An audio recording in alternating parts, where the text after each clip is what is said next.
Hello guys, আসসালামু আলাইকুম। সবাই কেমন আছেন? আশা করি সবাই ভালো আছেন। আমি সুফি আজকে নিয়ে আসলাম আবার নতুন রান্নার রেসিপি। আজকে নিয়ে আসবো তেলাপিয়া মাছ দিয়ে ভেন্ডি দিয়ে আলু দিয়ে রান্না করব, সেটাই আপনাদের সাথে আমি শেয়ার করব। তো এখন আমি ভেন্ডিগুলো তো আপনাদেরকে দেখাইছি, ধুয়ে রাখছি এটার পানি ঝরার জন্য। এখন আমি মাছগুলোকে লবণ মরিচ হলুদ দিয়ে একসাথে মেখে নিয়ে তারপর এখন ভাজা দিয়ে দিছি। এখন আমার প্রায় এক পিঠ হয়ে গেছে, আরেক পিঠ আমি উল্টে দিতেছি। উল্টানোর পরে আমার মাছ ভাজা শেষ। এখন আমি দেরেশগুলো কুটে নিয়েছি, ওইটা আমি দেখেনি, স্কিপ করে ফেলছি। এখন এটাকে আমি একটু হালকাভাবে টেলে নিব, যাতে একটু আঠালো আঠালো যে ভাবটা ওইটা যাতে না থাকে, এই জন্য একটু হালকা টালা দিলে ভালো। তো এই জন্য আমি একটু হালকাভাবে টালা দিয়ে দিতেছি। এই দেখেন সুন্দর করে টালা হয়ে গেছে আমার। ফাইনালি এখন একটা খাড়ির ভিতরে আমি ঢেলে নিয়েছি। এখন এটার ভিতরে পেঁয়াজ তেল দিয়ে একটু লাড়া দিব, দেওয়ার পরে আমি আলুগুলো দিয়ে দিব।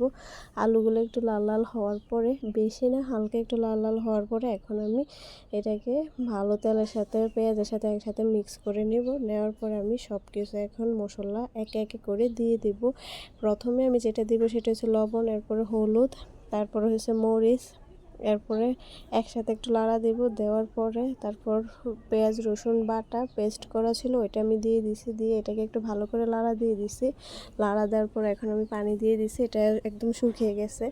তো এই দেখেন আমার ফাইনালি কষানো শেষ। এখন আমি দিয়ে দিব যেটা, সেটা হচ্ছে আলুগুলো সিদ্ধ হয়ে গেছে, একটু ভাঙা নিয়ে দিছি।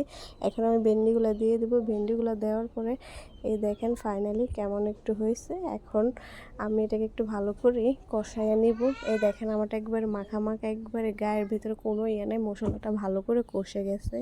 দেওয়ার পর এখন আমি একটু পানি দেব, দিয়ে এটাকে ভালো করে এখন 2-3টা বলক আসার জন্য এখন গোড়া দিয়ে দিব, মানে একটা ইয়ে দিয়ে ঢাকা দিয়ে দিব। দেওয়ার পরে দেখেন আমার সুন্দর বলক চলে আসছে। আমি একটা একটা করে মাছ ছেড়ে দিতেছি, কারণ বেশি সিদ্ধ করব না, এটা ভেন্ডি এভাবেও একটু নরম হয়ে যাবে বেশি সিদ্ধ করলে, তো এই জন্য বেশি সিদ্ধ করব না।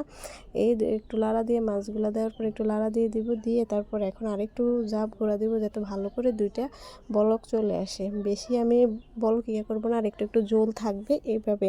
কার কেমন ভেন্ডি খেতে ভালো লাগে অবশ্যই আমাকে কমেন্ট করবেন। আমার তো অনেক বেশি ভালো লাগে, এই জন্য। এই দেখেন আমার ফাইনালি রান্না শেষ। এই দেখেন ফাইনাল লুক, এটা কেমন হয়েছে, কতটা তেল ছেড়ে দিছে আর কতটা ইয়ে। আর আমার কাছে তেলাপিয়া মাছের লেজ কল্লা আমার সব কিছুই ভালো লাগে, বাট আমি লেজ নিয়েছি, নিয়ে এটাকে আমি আপনাদের সাথে এখন খেয়ে দেখাবো, এটা রিভিউটা দিব, এটা কতটা মজা হয়েছে কতটা ভালো হয়েছে।